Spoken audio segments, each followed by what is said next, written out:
E aí, meus descomplicados, todos bem? Fiz uma enquete lá no grupo do WhatsApp e resolvi criar uma nova série para vocês. Uma coletânea de vídeos que irá explorar e explicar um pouquinho mais sobre o mundo espiritual. Iremos abordar alguns assuntos relacionados à vida após a morte. Sejam todos bem-vindos ao primeiro vídeo da série sobre o mundo espiritual. E como começar a falar sobre o mundo espiritual? Nada mais justo do que começarmos falando sobre a vida, ou seja, o processo da reencarnação. E depois falaremos sobre o processo de desencarne. Mas eu já vou logo avisando que muito provavelmente eu vou me empolgar e falar sobre outros assuntos junto. Mas até aí vocês já me conhecem, né? Então bora pro vídeo. A jornada começa com a manifestação da consciência, e ela é sutil e imatura. E ela vai passando por diversas experiências em diversas dimensões diferentes. Conforme ela vai criando consciência e aprendizado, ela vai se elevando de volta. Acho que seria tipo um pintinho dentro do ovo. O ovo é duro e denso. E o pintinho, quando ele está pronto ali dentro, ele quebra essa casca de ovo e ele sai para se manifestar. Não sei se fez muito sentido, mas enfim, vambora. Cada espírito está em um estágio evolutivo e possui um nível de consciência maior ou menor. Existem aqueles que conseguem acessar as vidas passadas com tranquilidade, encarar os próprios erros sem sofrimento e seguir tranquilo no progresso, sem arrependimentos. E tem aqueles que ainda sofrem muito ao reconhecer as bobagens que fizeram. Assim como a gente aqui encarnado. E reconhecer que cada um de nós, encarnados e desencarnados, estamos em um estágio, em um nível, em um momento diferente, faz com que a gente reconheça que as situações não são sempre uma regra. Então, quando lemos um romance espírita, estamos aprendendo sobre um recorte do todo, baseado na narrativa daquele personagem descrito. E não é que aquilo é uma regra para todos nós sempre. E eu gosto de reforçar isso porque muita gente está sempre falando aquela narrativa de que escolhemos tudo que passamos. E na verdade escolhemos muito pouca coisa. Não são todos que estão nesta condição. O que conseguimos muitas vezes é apenas dar pitacos nas lições que queremos aprender. E olhe lá, porque assim, existem dois tipos de reencarnação que a gente pode simplificar aqui. A reencarnação programada e a reencarnação compulsória. A reencarnação programada é quando o espírito tem bastante consciência dos processos. E aí ele participa com mais importância do núcleo familiar, das condições em que ele vai estar, dos papéis de cada um, em quem ele vai encontrar e tudo mais. Já a reencarnação compulsória é a mais comum no nosso planeta. É quando o espírito não tem consciência de nada, então ele sai de um processo reencarnatório e vai para o outro. Esse processo de desencarnar, esfriar a cuca no plano espiritual, se tratar, planejar a próxima reencarnação e vir é um privilégio de muito poucos. Apenas quando o planeta estruturar o seu novo padrão é que teremos consciência da nossa essência espiritual e de todos os processos. Mas enquanto vivemos nessa inconsciência coletiva absurda, ainda teremos a mistura de vários processos. A gente precisa entender que o mundo primeiro está na mente. A gente cria as condições do mundo e aí a gente vive a realidade baseado no que a gente tem mental, certo? Então, um espírito inconsciente vai carregar as travas mentais da sua vida pós-túmulo. Então, se ele não acredita na vida após a morte, se ele não acredita em nada, muito provavelmente ele vai viver esse nada. Apesar de estar lá. Se um espírito estiver angustiado, sofrendo, ele vai carregar essa dor mesmo depois que o corpo padece. E a espiritualidade, por misericórdia, e muitas vezes num processo mais sutil de planejamento, já pega esse espírito e coloca ele em um novo corpo, em um novo processo encarnatório, porque ele não vai conseguir absorver a sua condição, a sua natureza espiritual após a morte. Ele vai ficar vagando, ou sofrendo, ou ser pego por um outro tipo de espírito negativo e mais astuto. Então, muitas vezes a gente vê espíritos que desencarnam e pouquíssimo tempo depois já reencarnam em um outro corpo. Então ele carrega a psique, as dores e as impressões consigo com muito mais contundência do que o espírito que vai para uma colônia espiritual, passa por um tratamento e depois reencarna. Gente, eu falei, e eu queria começar falando desse exemplo, então vamos lá. Temos um espírito aqui, solto, avulso, fluido, E temos um corpo físico aqui, denso, duro, rígido. E nesse quesito da essência espiritual, vamos chamar que isso aqui é o perispírito. E ele é apenas um invólucro para a consciência do ser. Quando o espírito reencarna, ele está dentro do corpo físico. Esse espírito dentro desse corpo, a gente chama essa configuração de alma. Alma ou ânima, aquele que anima o corpo físico. Tanto é que quando o espírito sai, o corpo físico morre. Vocês sabiam que o processo que gera o arcabouço magnético desse espírito é o coração? O batimento cardíaco é poderosíssimo e é por isso que ele é a primeira estrutura formada dentro da gênese embrionária. Eu vou tentar explicar para vocês agora como que funciona o processo da reencarnação dentro da gênese embrionária de uma forma descomplicada. Como eu vou fazer isso? Não sei, vamos lá. Quando existe o planejamento de uma gravidez, já existe um espírito que está vinculado a esse casal. E esse espírito está sempre levando a sua impressão para esse embrião, pois o espírito ele é um modelo organizador biológico daquele corpo físico, ou seja, é daqui que podem vir os tipos de resquícios de problemas ou até marcas ou dificuldades aparentes daquele corpo físico, pois o espírito está deixando as suas impressões sobre a formação daquele corpo. E é aqui que a gente pode falar de quando é um processo programado e quando é uma reencarnação compulsória. Pois se você saiu de um desencarne difícil, doloroso, e você já reencarna em um outro corpo, as impressões que você vai trazer consigo ainda são dolorosas, confusas, difíceis. Então aquele corpo gerado vai estar com muitas cargas impressas. Já se você vai para o plano espiritual, é tratado na colônia, quando você volta e reencarna, as impressões são muito menores no corpo físico. Então não é sempre que um espírito desencarna de algum problema respiratório, ele vai nascer num novo corpo com problemas respiratórios. Não, a gente tem que entender que existe todo um processo de transição no plano espiritual. Resumindo, esse espírito aqui vai modelar como o corpo dele vai ser.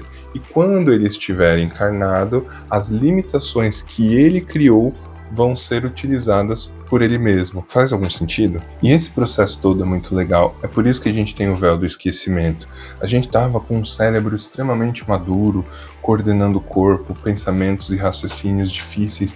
De repente, a gente está estruturando um cérebro novo, virgem, de um neném. Então, o nosso cérebro espiritual, ele vai se mitigando, ele vai se associando a esse cérebro físico e vai reaprendendo juntos. O corpo físico, nenenzinho, vai se desenvolvendo, aquele cérebro vai se desenvolvendo e a personalidade daquele corpo físico também vai se desenvolvendo. E aí, conforme o seu crescimento vai acontecendo, ela vai confrontando o seu conteúdo interno.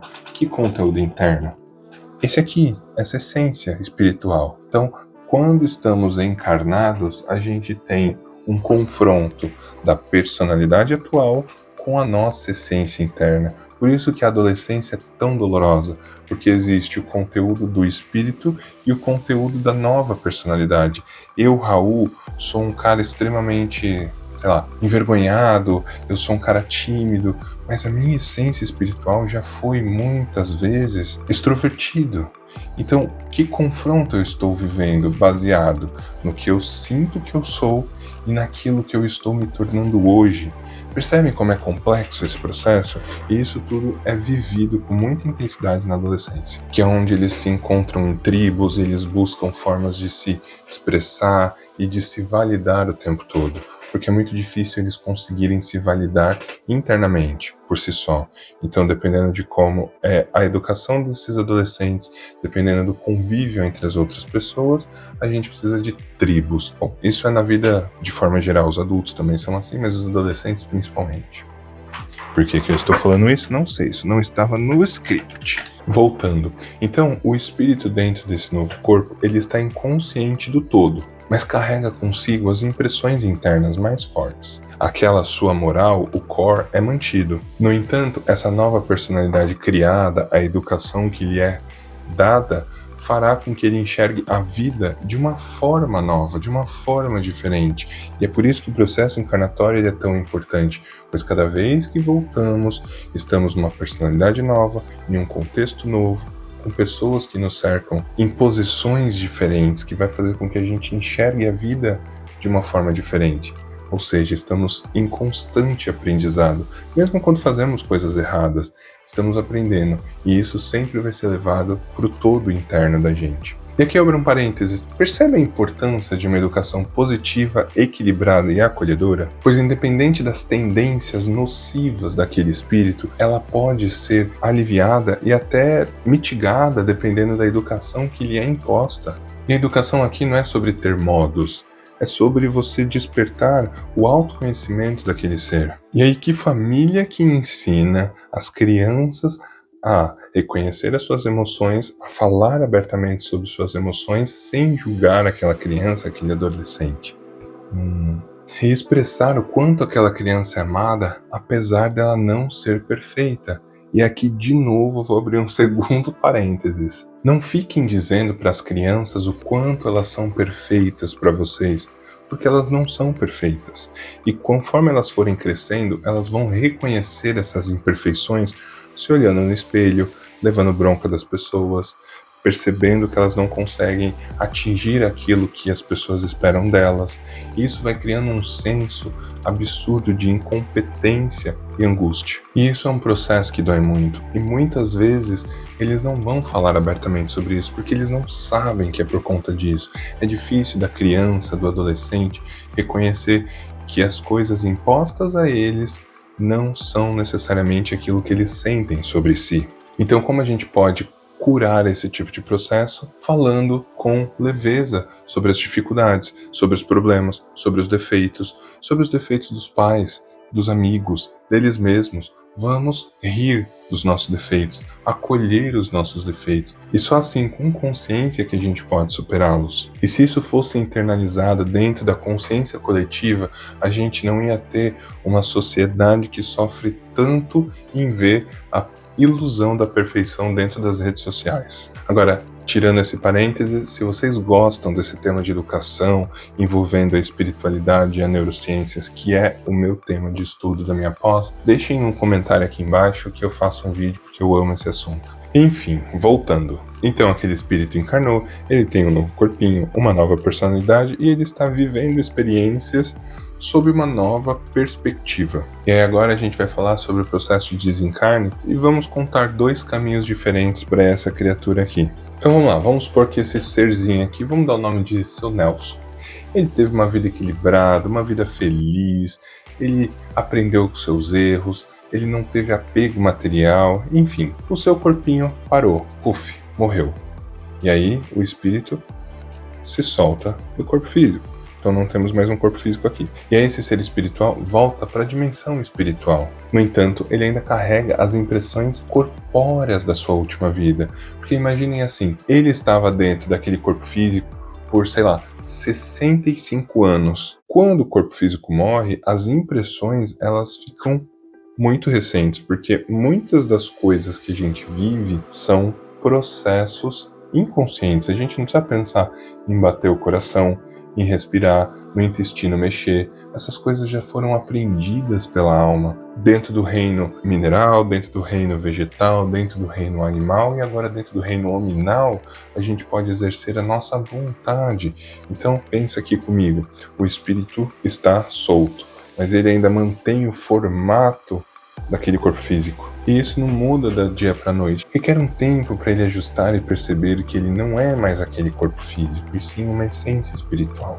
E é por isso que a gente conhece a história de espíritos que sentem fome, sentem frio, sentem vontade de ir ao banheiro. São todas reações que o corpo uma vez sentiu. E conforme ele vai se ajustando, essas impressões vão sumindo. Ele vai tomando consciência da sua essência e a sua personalidade se integra ao todo.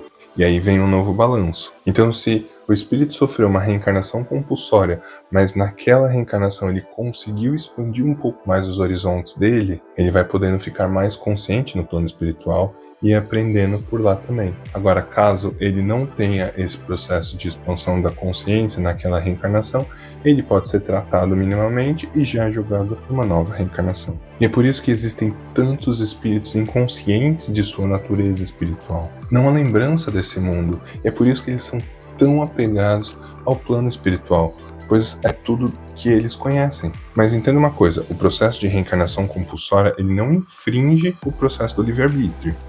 É que temos uma ideia meio infantil do que é o livre-arbítrio. Vocês iam curtir um vídeo com esse tema de livre-arbítrio? Deixem aí nos comentários para mim também. Mas se eu pudesse resumir para vocês, eu diria o seguinte: só se reconhece livre aquele que entende o que é liberdade. Se você não tem consciência que existe um problema, como que você pode cuidar desse problema? Bom, contei a história do espírito equilibrado, agora vamos ao espírito em desequilíbrio. E aí eu vou contar agora a história do, seu Joaquim. Seu Joaquim teve uma vida sofrida, angustiada, de muita batalha, de muita dificuldade. Sempre brigou para ter um lugarzinho ao sol. Conseguiu conquistar uma casinha com muito suor e esforço. E do nada, morreu.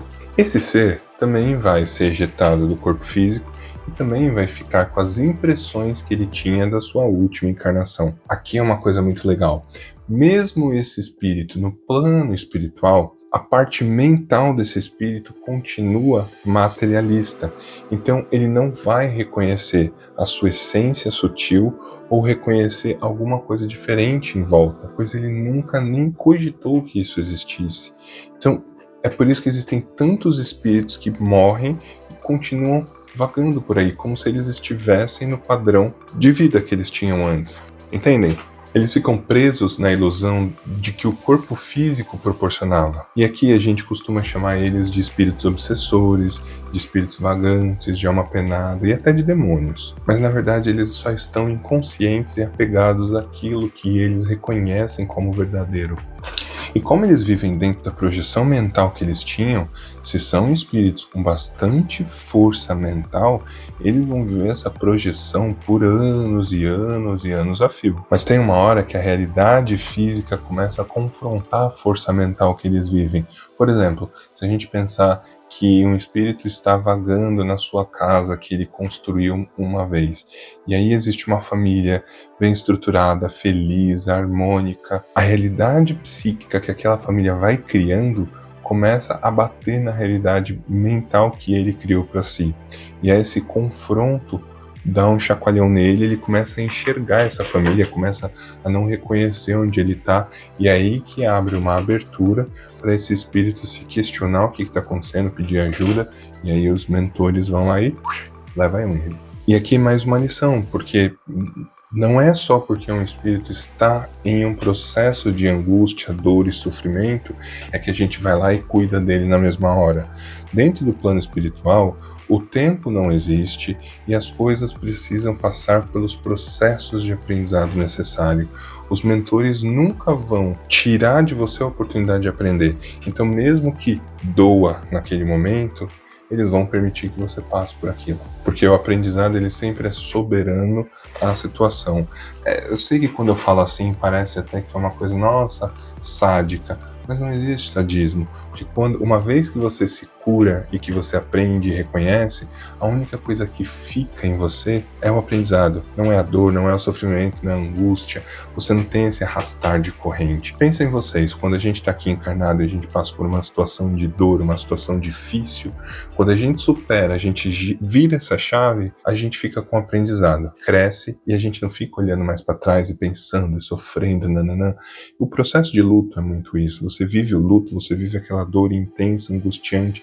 Uma vez que você consegue entender, superar, acolher essa dor e transcender a esse processo, essa dor já não te domina mais. Você está muito maior que ela. Você aprendeu e você seguiu em frente.